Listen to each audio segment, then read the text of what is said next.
नमस्कार दोस्तों, मैं राजेश कुमार उत्थान क्लासेस के यूट्यूब चैनल में आपका एक बार फिर से स्वागत है। जैसा कि हम भारतीय संविधान के बारे में अध्ययन कर रहे थे, यानी कि हमारी जो सीरीज चल रही थी इंडियन पॉलिटी यानी कि इंडियन कॉन्स्टिट्यूशन के बारे में अध्ययन कर रहे थे। आज उसी क्रम में हमारी नेक्स्ट क्लास होगी, जो होगी भारतीय संविधान की विशेषताओं से संबंधित, यानी कि जो भारतीय संविधान है उसकी क्या क्या विशेषताएं हैं। और लास्ट क्लासेस में हमने देखा था, सबसे पहले जो हमारी क्लासेज हुई थी वो किससे संबंधित हुई थी? भारतीय संविधान की ऐतिहासिक पृष्ठभूमि, यानी कि जो हिस्टोरिकल बैकग्राउंड रहा था उसने क्या क्या संविधान में इम्पोर्टेंस दिया था, यानी कि संविधान निर्माण में जो ऐतिहासिक पृष्ठभूमि थी उसने क्या क्या भूमिका अदा की। फिर उसके बाद हमने देखा था संविधान सभा के बारे में, यानी कि संविधान सभा बनी थी, उसने किस तरह भारतीय संविधान के निर्माण में महत्वपूर्ण भूमिका निभाई थी और संविधान सभा ने कैसे कैसे करके संविधान का निर्माण किया था। वो सब चीज़ें हम लास्ट क्लासेस में देख चुके थे। अगर आपको वो क्लासेस देखनी है तो उसके जो लिंक हैं वो डिस्क्रिप्शन बॉक्स में मिल जाएंगे, यानी कि जो क्लासेज हो चुकी हैं अब तक 5-6 क्लास, उनके लिंक आपको डिस्क्रिप्शन बॉक्स में मिल जाएंगे। और उसी डिस्क्रिप्शन बॉक्स में आपको हमारे टेलीग्राम चैनल का लिंक भी मिल जाएगा, तो आप चाहो तो उसे ज्वाइन कर सकते हैं, जिसमें आपको इस क्लास से संबंधित नोट्स या जो भी आवश्यक मटेरियल होगा वो सब वहाँ पे आपको मिल जाएगा। तो चलिए शुरू करते हैं। तो आज का जो हमारा टॉपिक है संविधान की प्रमुख विशेषताएं, यानी कि जो भारतीय संविधान बनकर तैयार हो गया है उसकी क्या क्या विशेषताएं हैं। फीचर्स ऑफ इंडियन कॉन्स्टिट्यूशन, यानी कि संविधान की विशेषताएं क्या क्या हैं। तो सबसे पहली जो विशेषता बताई जाती है वो बताई जाती है सबसे लंबा और लिखित संविधान, यानी कि भारतीय संविधान की सबसे पहली विशेषता क्या बताई जाती है कि यह कैसा संविधान है? विश्व का सबसे लंबा है और लिखित संविधान है। इसका क्या मतलब हुआ? यानी कि संविधान तो अमेरिका का भी है लेकिन वो केवल 7 अनुच्छेदों में लिखा हुआ है, लेकिन जो भारत का संविधान है उसमें कितने अनुच्छेद हैं? 3 जब लिखा गया था 395 अनुच्छेद थे, 22 भाग थे और 8 अनुसूचियाँ थी, जो वर्तमान समय में कितनी हो चुकी हैं, यानी कि 450-60 के करीब अनुच्छेद हो चुके हैं, 25 के करीब भाग हो चुके हैं और 12 अनुसूचियाँ हो चुके हैं। तो ये क्या दिखा रहा है? इसकी ब्रॉडनेस को दिखा रहा है, बहुत बड़ा संविधान यानी कि बहुत लंबा संविधान है उसको दिखा रहा है। और दूसरा ये लिखित भी है। अब इसका कैसे पता चल रहा है हमें लिखित और अलिखित? यानी कि जैसे ब्रिटेन का संविधान देखा जाएगा तो ब्रिटेन का संविधान कैसा है?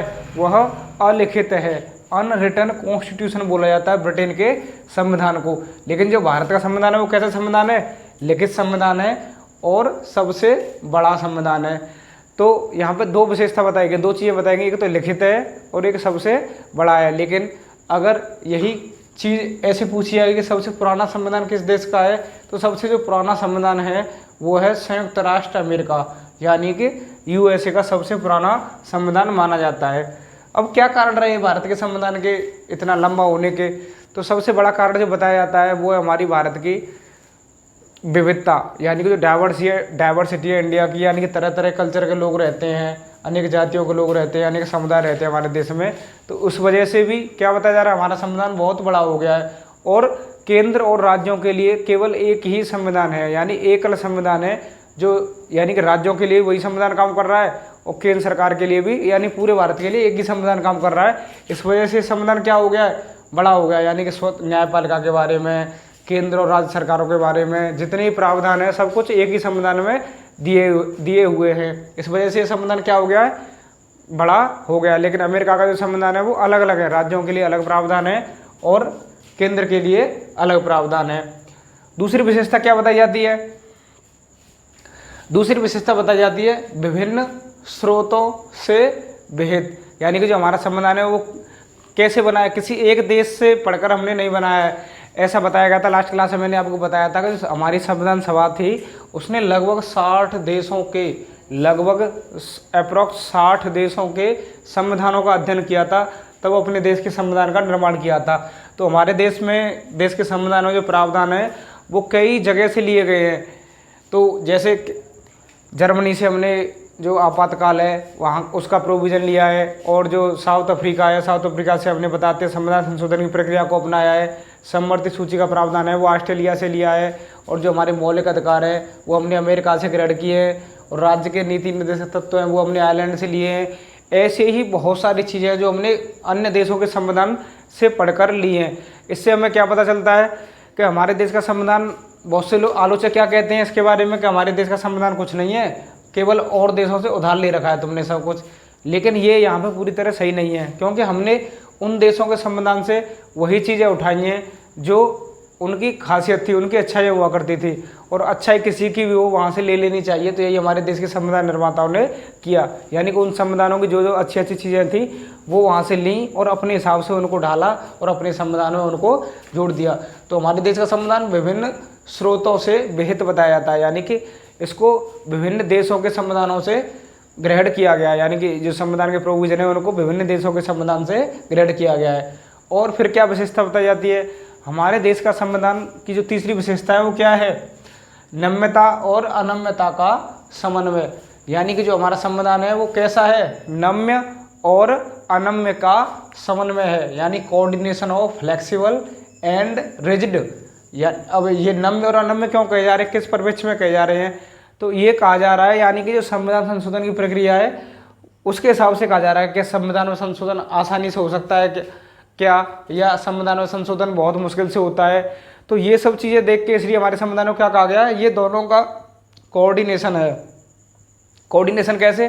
कोऑर्डिनेशन इसलिए क्योंकि न तो हमारे संविधान में इतनी आसानी से संशोधन होते हैं और ना ही हमारे संविधान में बहुत कठोरता से संशोधन होते हैं। जैसे अमेरिका के संविधान में संशोधन करना बहुत मुश्किल काम है, वहाँ पे जैसे केंद्र सरकार की परमिशन लेनी होती है, फिर राज्यों की परमिशन अनिवार्य होती है। और लेकिन जो ब्रिटेन का संविधान होता है वो कैसा है? फ्लेक्सिबल संविधान बताया जाता है, और वहाँ पर किसकी चलती है? केवल सेंट्रल गवर्नमेंट की चलती है। सेंट्रल गवर्नमेंट चाहे जब चाहे तब संशोधन कर सकती है। लेकिन हमारा संविधान न तो ब्रिटेन की तरह लचीला है, फ्लेक्सिबल है, नम्य है, और ना ही अमेरिका की तरह कैसा है? कठोर है, अनम्य है। संशोधन के मामले न तो अमेरिका की तरह कठोर है और ना ही ब्रिटेन की तरह लचीला है। इन दोनों को क्या है? समन्वय है, कोऑर्डिनेशन है। कैसे? यानी कुछ संशोधन तो ऐसे हैं हमारे देश के संविधान में, कुछ चीज़ें तो ऐसी हैं जो बहुत आसानी से संशोधित हो जाती हैं और केंद्र सरकार ही उनको संशोधित कर लेती है, वो भी साधारण बहुमत से। जैसे जो नागरिकता के प्रोविज़न है, या जैसे आप देखेंगे भारत में किसी राज्य का निर्माण करना हो, अनुच्छेद 3 कहता है कि नए राज्यों का निर्माण करना है या राज्यों की सीमाएं परिवर्तन करना हो, तो वो सब चीज़ें हम आगे देखेंगे जब हमारा भारत और उसके राज्य, भारत और उसके क्षेत्र वाला टॉपिक आएगा, उसमें हम देखेंगे भाग 1 में। तो कुछ संशोधन ऐसे हैं जो बहुत आसानी से हो जाते हैं, यानी कि वहाँ पर केंद्र सरकार को किसी से भी पूछने की जरूरत नहीं है और साधारण बहुमत से वो पास हो जाएंगे। तो वहाँ पे कैसा हो गया? हमारा संविधान नम्य हो गया। लेकिन कुछ संशोधन ऐसे हैं जहाँ पर सरकार के पसीने छूट जाते हैं, जैसे कि राष्ट्रपति के चुनाव की प्रक्रिया को बदलना हो, या राज्यसभा का जो रिप्रेजेंटेशन है, राज्यसभा की जो पावर है उसको बदलना हो, या जो सम्मति सूची में विषय दे रखे हैं, यानी कि ऐसे प्रोविजन जो हमारे फेडरल स्ट्रक्चर को प्रभावित करते हैं, उनको चेंज करने में विशेष बहुमत और आधे से अधिक राज्यों की सहमति अनिवार्य होती है। यानी कि यहाँ पे क्या हो रहा है? केंद्र सरकार को दोनों सदनों में विशेष बहुमत से पारित भी कराना होगा और आधे से अधिक राज्यों को क्या लेनी होगी? सहमति भी उन पर, यानी कि आधे से अधिक राज्यों की विधानसभाओं में वह जो संविधान संशोधन है वो पास होना चाहिए। तो इस वजह से हमारे देश के संविधान को क्या कहा जाता है? नम्यता और अनम्यता का समन्वय। फिर जो नेक्स्ट विशेषता बताई जाती है वो क्या बताई जाती है? एकात्मकता की ओर झुकाव के साथ संघीय व्यवस्था, यानी कि जो हमारा संविधान है वो कैसा है? यूनिटरी है और फेडरल स्ट्रक्चर भी है, यानी कि दोनों की विशेषता बताई जा रही है। यानी यूनिटरी भी है और फेडरल स्ट्रक्चर भी, यानी कि संघीय व्यवस्था भी रखता है। ना तो पूरी तरह यूनिटरी है और ना ही पूरी तरह संघीय व्यवस्था रखता है। कैसे? इसके बारे में कैसे पता चल रहा है? क्योंकि कुछ प्रोविजन ऐसे हैं जो हमारे देश के संविधान को क्या दिखाते हैं? यूनिटरी दिखाते हैं। हमारे देश की व्यवस्था को कैसा दिखाते हैं? यूनिटरी दिखाते हैं। कुछ फीचर्स ऐसे हैं जो क्या दिखाते हैं? हमारे देश के संविधान की संघीय व्यवस्था को दिखाते हैं। जैसे एकात्मकता में क्या है?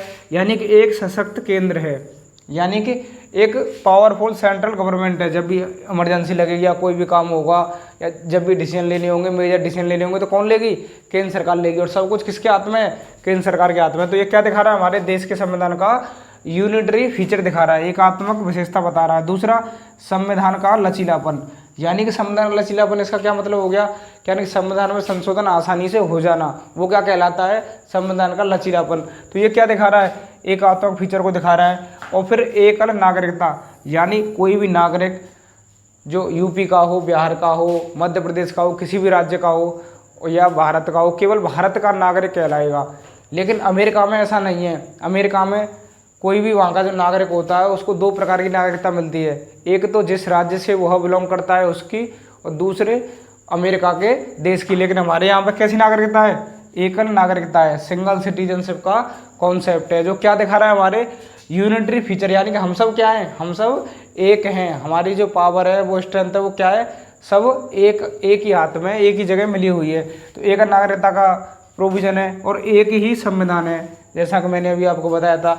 केंद्र और राज्यों को क्या है, एक ही संविधान है, सिंगल कॉन्स्टिट्यूशन। तो ये क्या दिखा रहा है, यूनिटरी फीचर को दिखा रहा है। फिर है एकीकृत न्यायपालिका, यानी कि इंटीग्रेटेड ज्यूडिशरी भी क्या दिखा रही है, यूनिटरी फीचर को दिखा रही है। एकीकृत न्यायपालिका क्या मतलब हो गया, एकीकृत न्यायपालिका का मतलब हो गया कि जो कानून है केंद्र संघ सूची के, राज्य सूची के, वही कानून सर्वोच्च न्यायालय में लागू होंगे और वही कानून हाई कोर्ट्स में भी लागू होंगे। लेकिन अमेरिका में ऐसा नहीं है। अमेरिका में जो संघ सूची के कानून हैं वो केवल सुप्रीम कोर्ट में चलते हैं, और जो राज्य सूची के कानून हैं वो केवल प्रांतों वाले जो हाई कोर्ट है वहाँ पर चलते हैं। यानी एक ही कानून सब पर लागू होना, या एक ही डिसीजन, सुप्रीम कोर्ट का एक ही डिसीजन हर हाई कोर्ट पर बाइंडिंग होना है, हर डिस्ट्रिक्ट कोर्ट पर बाइंडिंग होना, वो क्या कहलाता है, एकीकृत न्यायपालिका की विशेषता को बताता है। और फिर जो नेक्स्ट विशेषता बताई जाती है वो बताई जाती है ऑल इंडिया सर्विस, यानी कि जो हमारी अखिल भारतीय सेवाएं हैं वो भी क्या दिखा रही है, हमारा यूनिटरी फीचर को दिखा रही है। अखिल भारतीय सेवा जैसे IAS हो गए, IPS हो गई, इनकी नियुक्ति किसके द्वारा की जा रही है, केंद्र सरकार के द्वारा की जा रही है। और जो क्या दिखा रहे हैं, और जो किसके अंडर काम करते हैं, स्टेट गवर्नमेंट के अंडर काम करते हैं। तो ऐसी चीज़ें, ऐसी विशेषताएं जो केवल एक सरकार के बारे में बात करती हैं, जहाँ पे एक ही व्यक्ति, एक ही सरकार पूरी डिसीजन लेती हो, यानी पूरा मेजर देश चलाने की कोशिश कर रही है, तो वहाँ पर कैसी विशेषता हो जाएगी, वो एकात्मकता हो जाएगी। लेकिन जहाँ दो राज्य सरकारें, दो राज्य व्यवस्था मिलकर काम करने की कोशिश कर रही हो या उनकी झलक दिखाई दे रही हो, तो वहाँ पर कैसा स्ट्रक्चर हो जाएगा, संघीय व्यवस्था हो जाएगा। तो अभी हम देख रहे हैं एकात्मक विशेषताओं के बारे में। तो एकीकृत न्यायपालिका अभी हमने देखी। अब देखिए अखिल भारतीय सेवाएं। अखिल भारतीय सेवाएं किसकी होती है, केंद्र सरकार की होती हैं, लेकिन राज्यों में वो अपनी सेवाएं देते हैं, लेकिन उन पर नियंत्रण किसका होता है, फाइनल वो होता है केंद्र सरकार का। और फिर है आपातकाल की व्यवस्था, यानी कि जो इमरजेंसी लगती है उसकी व्यवस्था कहाँ दे रखी है, पूरी तरह संसद को दे रखी है, केंद्र सरकार को दे रखी है, राष्ट्रपति को दे रखी है। वो जब चाहें, मतलब तब उन पावर्स का जब ऐसी कंडीशन बनेंगी तब उनका यूज करेंगे, और पूरी तरह राज्यों को कोई भी इसके बारे में पावर नहीं दी गई है आपातकाल के बारे में। फिर है राज्यपाल की नियुक्ति, और राज्यपाल की नियुक्ति भी किसके द्वारा की जाती है, राष्ट्रपति के द्वारा की जाती है, प्रधानमंत्री के कहने पर। तो ये भी क्या दिखा रहा है, एकात्मकता की विशेषता को दिखा रहा है। इसका क्या मतलब है, यानी कि वही कॉन्सेप्ट, किसी एक आदमी, किसी एक सरकार के हाथ में शक्ति का केंद्रण होना क्या कहलाता है, एकात्मकता कहलाता है। यानी राज्यपाल केंद्र सरकार का, वो सब एक ही जगह से कंट्रोल करने की कोशिश कर रहे हैं। तो ये क्या, कौन सी विशेषता हो जाएगी, एकीकृत विशेषता, यानी हमारे देश के संविधान कैसी हो जाएगी, एकात्मक विशेषता हो जाएगी।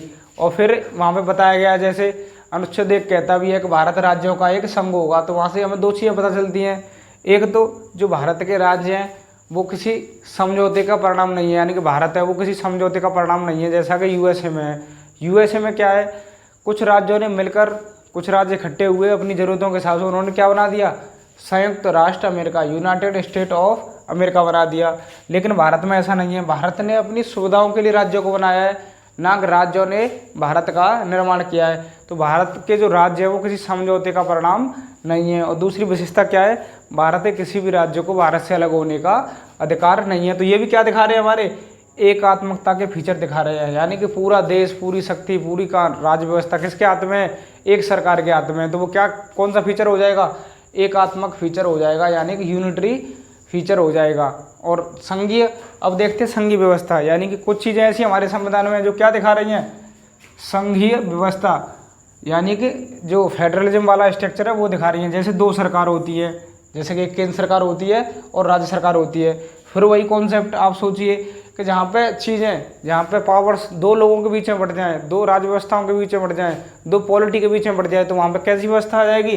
संघीय व्यवस्था आ जाएगी। जैसे दो सरकार, एक हो गई केंद्र सरकार और एक हो गई राज्य सरकार, और शक्तियों का विभाजन, यानी कि शक्तियों का क्या किया गया है? विभाजन किया गया है। जैसे संघ सूची है, राज्य सूची है, समवर्ती सूची है, तो इसके द्वारा क्या हो रहा है? शक्तियों का विभाजन हो रहा है। तो वो भी क्या दिखा रहा है? यानी शक्तियों का विभाजन, दो लोगों के, दो व्यवस्थाओं के बीच में पावर्स को बांटने की बात कही जा रही है, संघीय व्यवस्था को दिखा रहा है। फिर है लिखित संविधान। इसका क्या मतलब? बहुत इंपॉर्टेंट फैक्ट है। पिछली बार यूपीएससी ने पूछा भी था कन्फ्यूजिंग के लिए। 2021 का जो पेपर हुआ था उसमें उन्होंने पूछा था कि जो स्वतंत्र न्यायपालिका है या एकीकृत न्यायपालिका है वह किसकी विशेषता है? एकात्मकता की विशेषता है या संघीय व्यवस्था की विशेषता है? ऐसे लिखित संविधान किसकी विशेषता है?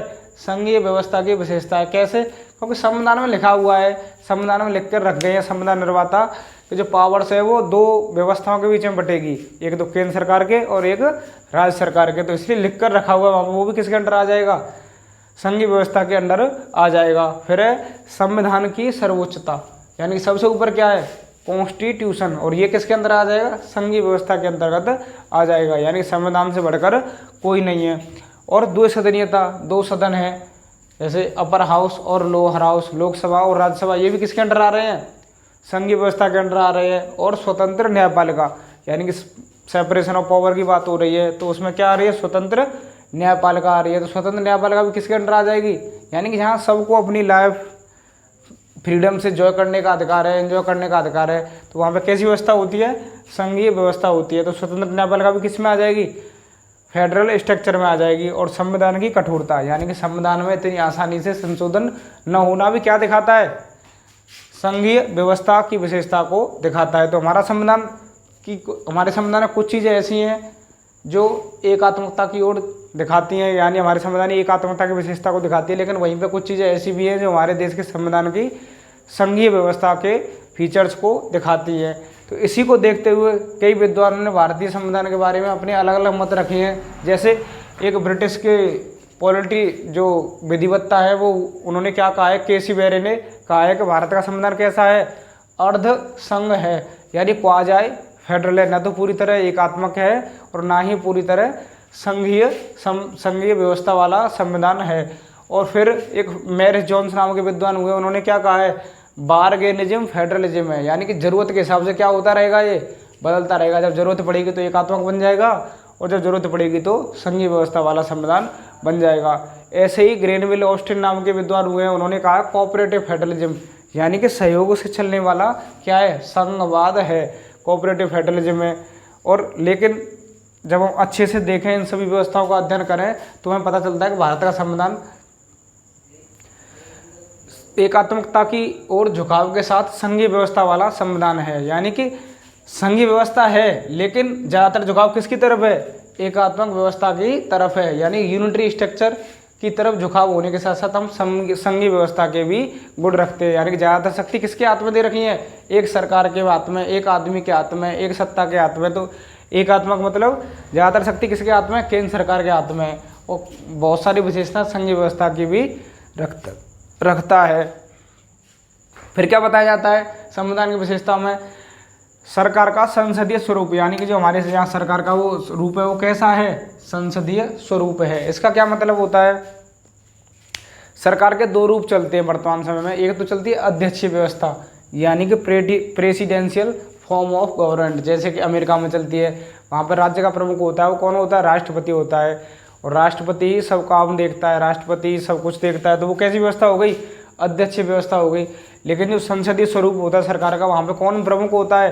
प्रधानमंत्री प्रमुख होता है। और नाम मात्र का प्रमुख कौन होता है? राष्ट्रपति होता है। लेकिन वास्तविक प्रमुख कौन होता है? प्रधानमंत्री होता है। और संसदीय व्यवस्था की सबसे बड़ी विशेषता क्या होती है? जो कार्यपालिका होती है वह विधायिका के प्रति जिम्मेदार होती है, जवाबदेह होती है। यानी legislative is executive is responsible to legislative. लेकिन जो अध्यक्षीय व्यवस्था होती है प्रेसिडेंट वाली, जैसे अमेरिका में है, वहाँ पे जो कार्यपालिका है वो किसी भी विधायिका के प्रति जवाबदेह नहीं होती है। तो संसदीय व्यवस्था और अध्यक्षीय व्यवस्था मेन डिफरेंस यही माना जाता है कि वहाँ पे जो कार्यपालिका है वो विधायिका के प्रति जवाबदेह होती है, और यहाँ पर जो अध्यक्षीय व्यवस्था है उसमें ऐसा कुछ नहीं होता है। तो भारत की सरकार का कैसा स्वरूप दिखाई देता है? संसदीय स्वरूप दिखाई देता है, क्योंकि हमारे यहाँ जो मंत्री होते हैं, हमारे यहाँ जो पार्लियामेंट के सदस्य होते हैं, उनको जवाब देना होता है संसद में, बाहर भी उनको जवाब देना होता है। तो कैसे हो गए? विधायिका के प्रति जवाबदेह हो गए। तो हमारी सरकार का फॉर्म कैसा है? संसदीय स्वरूप है, जो हमने कहाँ से ग्रहण किया है? ब्रिटेन से, क्योंकि ब्रिटेन के जो शासक थे उन्होंने 200-250 साल हम पर राज किया, तो वहीं से हमने बहुत सारी चीज़ें अडॉप्ट की हैं। तो संसदीय व्यवस्था भी कहाँ से ली? हमने ब्रिटेन के संविधान से ली है। और फिर जो नेक्स्ट विशेषता बताई जाती है वो क्या बताई जाती है? संसदीय संप्रभुता और न्यायिक सर्वोच्चता में समन्वय। यानी कि इसका क्या मतलब है? इसमें यह कहा जा रहा है कि न तो हमारे देश का संविधान हमें इतनी शक्ति देता है कि संसद पूरी तरह सुप्रीम पावर बन जाए, और ना ही इतनी शक्ति देता है कि जो हमारी जुडिशरी है वही पूरी तरह सुप्रीम पावर बन जाए। यानी कि न तो न्यायिक सर्वोच्चता को शक्ति दी हुई है, ना ही संसदीय संप्रभुता को शक्ति दी हुई है। यानी कि बैलेंस बना के चलेंगे, यानी कि तुम जब आगे बढ़ोगे तो हम तुम्हें रोक लेंगे, और हम जब आगे बढ़ेंगे तो तुम हमें रोक लोगे। तो संसदीय संप्रभुता है वो कहाँ पर है? ब्रिटेन में। यानी कि वहाँ पर संसद क्या है? सर्वोच्च है, और न्यायपालिका भी उसके डिसीजन को नहीं पलट सकती। और जो न्यायिक सर्वोच्चता है, यानी कि जो जुडिशरी है सुप्रीम, वो कहाँ पर है? अमेरिका में बहुत स्ट्रॉन्ग जुडिशरी मानी जाती है। वहाँ पे जो उनका जो पार्लियामेंट होता है, जो सीनेट होता है, वो भी उनका इतना ज़्यादा कुछ नहीं बिगाड़ सकता। तो न्यायिक सर्वोच्चता कहाँ पर देखने को मिलती है? अमेरिका में मिलती है। और जो संसदीय संप्रभुता है, सर्वोच्चता, वो कहाँ देखने को मिलती है? ब्रिटेन में। लेकिन हमारे देश के संविधान ने क्या किया है? उन दोनों का समन्वय बनाने के लिए, यानी कि उन दोनों का समन्वय बनाने की कोशिश की है, कोऑर्डिनेशन बैठाने की कोशिश की है। यानी कि संसद उल्टा काम करेगी, जैसा कि आपने देखा होगा कई बार संशोधन किए हैं, कुछ गलत भी हुए, कुछ सही भी हुए, तो उनकी जांच कौन करता है? सुप्रीम कोर्ट करता है। जुडिशल रिव्यू होता है उनका, तो रिव्यू करके उनकी जांच करता है। अगर वो गलत पाए जाते हैं तो उनको क्या कर दिया जाता है? ख़त्म कर दिया जाता है। और ऐसे ही जब न्यायपालिका अपनी लिमिट पार करने लगती है, अपनी हदें पार करने लगती है, तो उस पर रोक कौन लगा सकती है? संसद लगा सकती है। यानी न तो तुम पूरी तरह स्वतंत्र हो, और ना ही हम पूरी तरह स्वतंत्र हैं। तुम हमें रोक लोगे और हम तुम्हें रोक लोगे। तो दोनों के बीच में क्या दिखाई देता है? कोऑर्डिनेशन दिखाई देता है, संसदीय संप्रभुता में और न्यायिक सर्वोच्चता में। तो आशा करता हूँ दोस्तों, जो संविधान की विशेषता वाले टॉपिक में जो कुछ पॉइंट्स हमने देखे हैं वो आपको अच्छे से समझ में आए होंगे। अगर आपको कोई भी डाउट है, कोई भी कन्फ्यूजन है, तो आप कमेंट सेक्शन में हमसे पूछ सकते हैं, हम ज़रूर उसका रिप्लाई करेंगे। अब मिलते हैं नेक्स्ट वीडियो में संविधान की कुछ अगली विशेषताओं के साथ, यानी कि और क्या क्या विशेषता हमारे संविधान की बताई जाती है। तब तक के लिए थैंक यू।